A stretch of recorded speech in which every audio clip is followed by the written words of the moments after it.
siko nakubwiye ngo ujye kunsasira mbona ibintu biba bishaka ari gutekereza iki.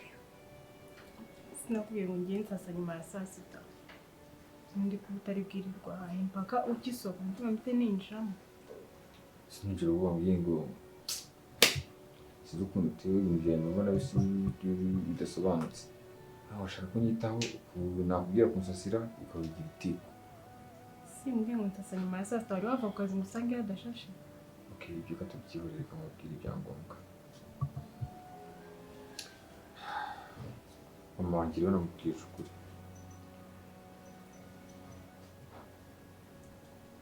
Uzajya umbwira ibintu ngo ninceceke ntubucyo ari wowe ujya kubyivugira. Namubwije ukuri mubwira ko amafaranga yabuze kandi nanjye narize abantu bayatwaye. Ese kumenya wari ubizi? Biza ariko njye ntabwo nzi ko ntabwo nzi ko umugambi ari ukwiba. Uriko nyumva ariko narabibonaga ko bari kwiba. Nabonaga ko n'intego nyine like ahubwo ikosa nakoze uriko nyumva nuko boss yaje akambaza ati abantu basigayemo. Uriko nyumva neza amubwira ngo nabarimo ariko nari bizi ko barimo. Hanyuma we bikakugarukaho gute? Ikintu kibabaza ni ukubera kuri amubukire nawe ubwira ati okay nimba muzika nanjye wibye kuki mutagira ngo muri ko kamera zo kazihora zihonye buri kanya uriko nyumva kuki utagenda ugakirira kuri kamera ngo ntabwo ushaka kumva kuri kamera ntabwo ushaka kureba kuri kamera bityo nzi cyo ngo niwe nyine bakabishinja abantu dukorana n'igituma dukorana cyose twicanaga ku ntebe injura kuri ikintu nkamuhaho akambwira gutyo. Abantu ntabwo baze byageze ku mafaranga umuntu ahinduka ikindi cyane ubishebe imbabaje pe kandi ibyo bintu kambwiye niba ari nako bimeze ugomba kubikuramo amarangamutima nawe ugashaka ibimenyetso byawe gushinjura sino zagufunga da. Ahubwo bamuhamagaye ku kazi kandi umuvandimwe wamubwiye yambaye ikizara ambwira ati ngwino ntabwo bakinga ari kugufunga ndavuga ati ushobora gusanga uri kungambanira kubera ko ntabwo twiga tuvugana umutipe yampamagaye agiriye muwe yampamagara nyamusire ku kazi ati umutego uri kunega nawe usimbutse ariko amakuru meza ntabwo yazi. Mama wawe yaraje na mama baransi uva ko njye numva nyine ko ndi pagani mu mutwe wanjye baransi yasingira numva nyine mu mutwe wanjye akaruta nyine gake ariko ntabwo urumva nyine kakandika kankubitamo gato ariko meri wawe zinyanegetse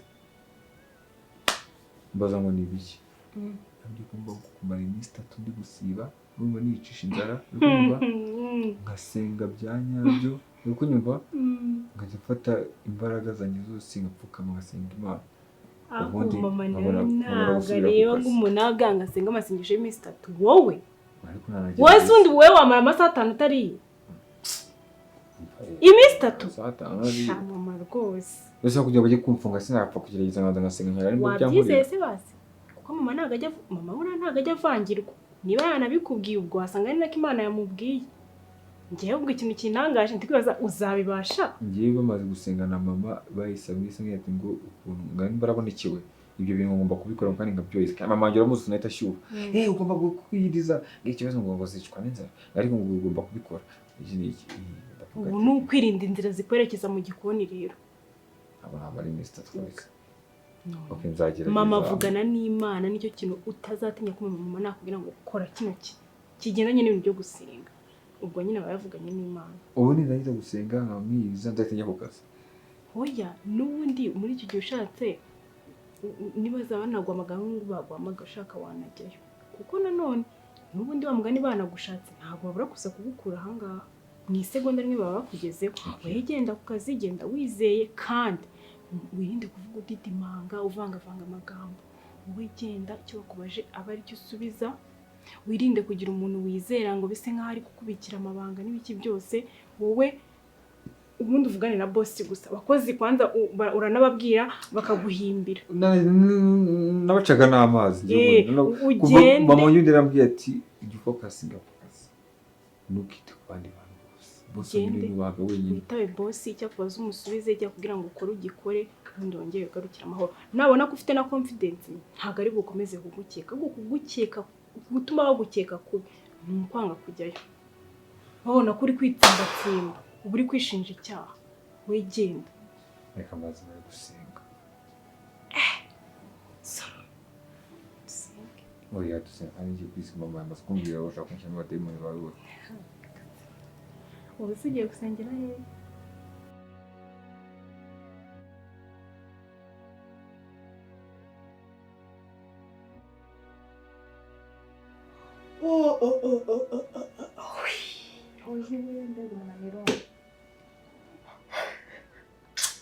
Wayura birandura sikuneko nawe bisa wayura se shaje rifite umunaniro mbaye mu ntara zira gwaryamaga nararyamaga ariko naryamaga ntinze kandi narakonja kubi none se nayo naramenyereye abantu baho bazaga kunshungira mu gipangu narindimo bakaza bandeba hari abanyakigali ntabwo ugenda abona wabaye igikara nyine n'amazi yo mu ntara ese nayimvura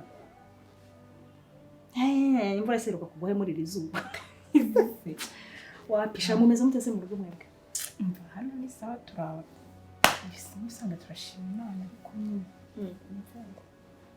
mama amasoro waje cyane byaraga kwa generalizo umva arabyuka mu gitondo ati ndashaka kujya kuboza umwana wanjye ibiki byose undi mwanya ndashaka kwiyahura undi mwanya ati ngo arashaka no gusubira mu he yitoshize hose imvura amasoro barashaka kujya mu bapfumu iki kintu cyose ngarashaka kugikora ngo muhoze Fabiola Yesu Kristo natwe ibintu byarangiye birangira iki kagahinda gashira kandi karibagara jojo ahubwo ibibazo bihamagara ibindi gute mama Sorba yatinyuka kongera agatekereza ibyo bintu by'ubugoryi